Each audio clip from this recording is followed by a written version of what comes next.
originally had a batch of fry in here from these guppies that they gave birth to when they first came, but they were obviously pregnant when we first got them, so that doesn't really count.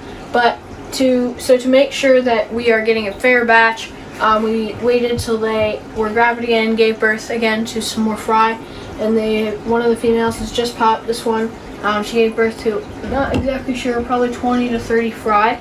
So I'm just going to catch them here and put them all in this breeder net till they're a little larger, and then we'll go down here. So down here in this bottom tank, you'll see that there's a divider here. And all of these are the fry that I was talking about that were originally in here. But then over here are a bunch of fry from some other guppies that are just cheaper assorted guppies that are in our pond. And when they were being quarantined, we have the males and females separate, so the females dropped a bunch of fry because they were pregnant in the store. And so we're just keeping these fry in here, and I don't want to mix them up because I want to make sure we have a pure strain and there's no crossing at all.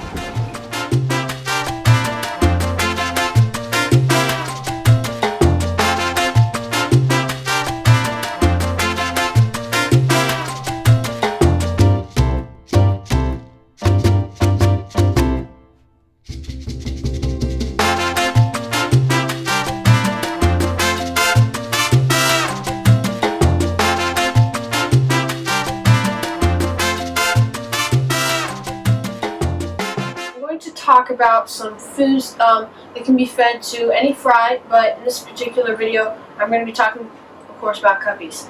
On this little table here I have a bunch of different foods here. These foods can be fed in what we readily feed to our fry, and in particular guppy fry. And I'm just going to kind of go through these and talk about how they can each be used to feed your fry, and then I'll get more into some live foods and that sort of thing. So this side here are all the foods that we readily feed our guppy fry and some of our other fry. This is the New Life Spectrum flake, and it's just a community flake. You can crush it up, make it small, really small for your fry. You can also, what we like to do, these Saro nip tabs. Especially if you have a way to find some of the older version of what they used to make them.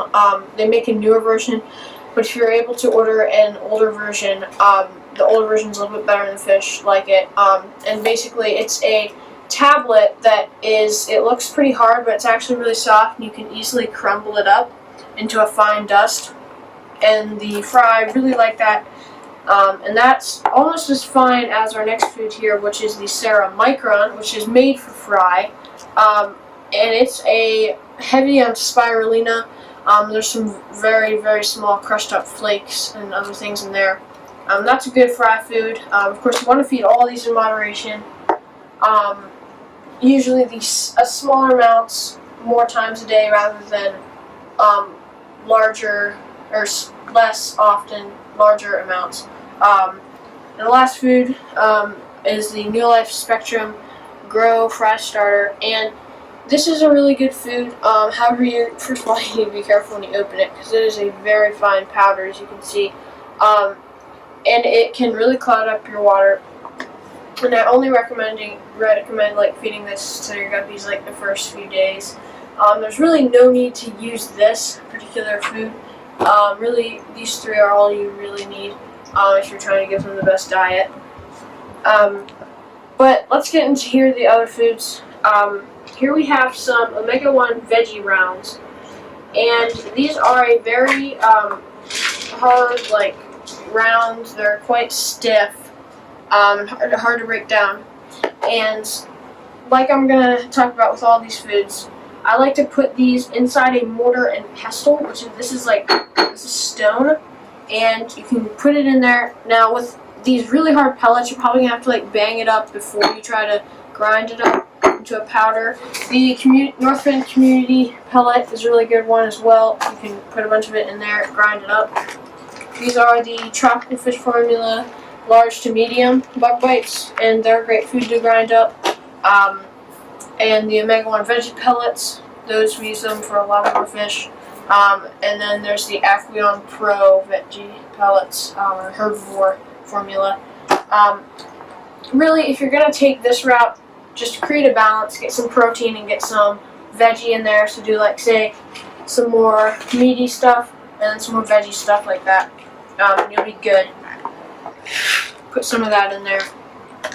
And then I will use some of the omega-1 veggie pellets. And I want a balanced diet. That's why I'm putting some protein and some veggie in there.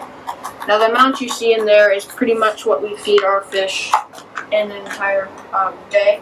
So you're going to put that in there. And of course, not all my fish can eat those large bug bites or even those veggie pellets because I do keep some smaller tropical fish. So what I'm going to do here is just take the mortar pestle and grind it up.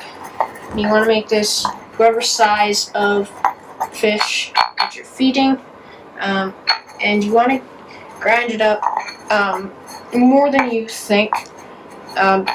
Just keep in mind that whatever's on the top, what you're seeing, is not the whole thing. So, yep, I grind that up, and that's a really nice balanced little diet of dry food that you can feed your fish. And you can keep grinding up into practically a powder if you want to feed some of your fry. And it's a really good source of food that you can give your fish. Just like me. Live foods are obviously much, much better than dry foods. However, they're not essential. You can breed fish without live foods, but some of the harder fish and some of the easier fish require live foods. So let's get into that. So of course the main live food you want to feed is live baby brine shrimp. Now we hatch these in this container multiple times a week. Now we are only running about 20 tanks, and only about half of them are really dedicated to breeding fish. And so we don't really need to do this too much. But if you have like a fish room of say 60, 70 tanks, you're going to need to hatch these every day in multiple different units, if you will. So the main process of this is to suck up the brine shrimp. Now I've already pulled the airline out. You want to pull the airline out of it and let all the brine shrimp, all the live brine shrimp, sink to the bottom. And then you want to get in there with a turkey baster, whatever you prefer, and suck up a bunch of them. Next, you're going to want to use a brine shrimp net. Now, there are better brine shrimp nets than this, but this does work. You're going to want to pour this over the net into a bucket or other container. And then, I'm not going to do it right now, but you can go over to your sink and kind of rinse it out. But once you've done that, you just put your net with all the brine shrimp into a fresh specimen container like that. And then I'll bring this over here in the light so it's best to see.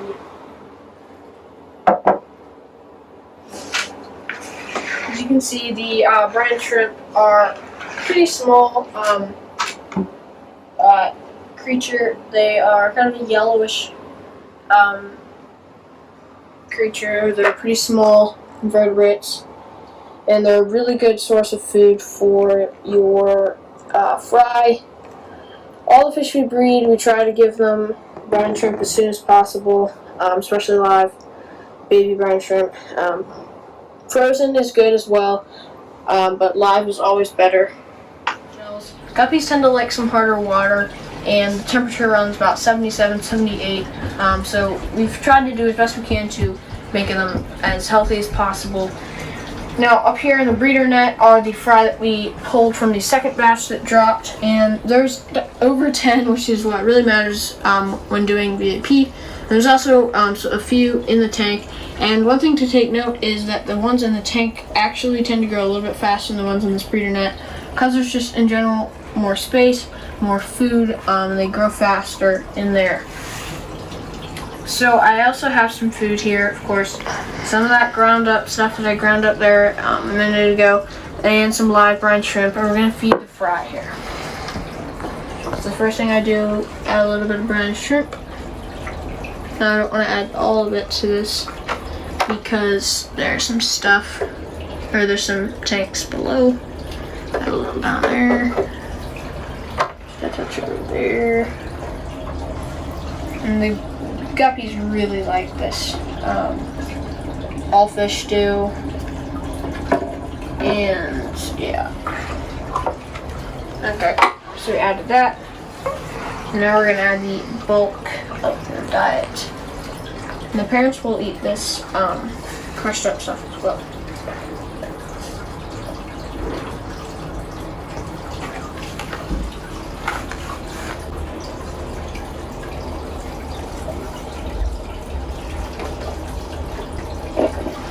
I'm also going to feed my outdoor pond here that we have some guppies in it, and they've also dropped fry in here as well.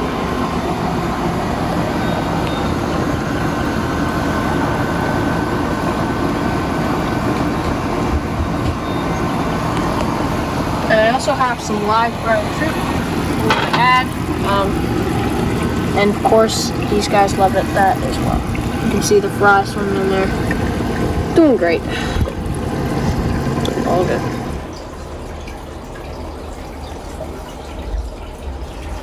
These 7 or 8 fry, I guess it is. We're gonna move them. They were dropped by the guppies that we're about to look at here in a minute, which are in my pond on my porch. They were dropped. The females dropped a bunch of fry while we were quarantining them, and so we're now gonna add these to the pond and then move this batch of fry from this colony down to here, and we're going to count them as we move them down, make sure we have 10, which we obviously do, but just want to get a good count on it.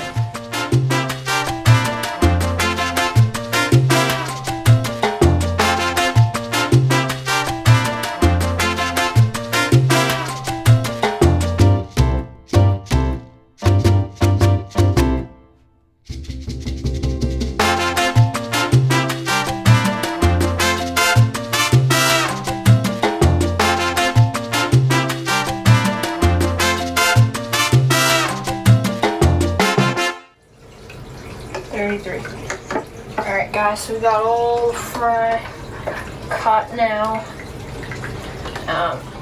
In total, we had 33 fry in that drop, which is more than I expected just looking at it. We're just going to let this be a colony, however it works out, how many fish it ever works out. We have cherry shrimp in here. We're going to try to breed them and get a nice colony going. So, yeah, that's how this is going. I got 2 batches of fry in this. So yeah.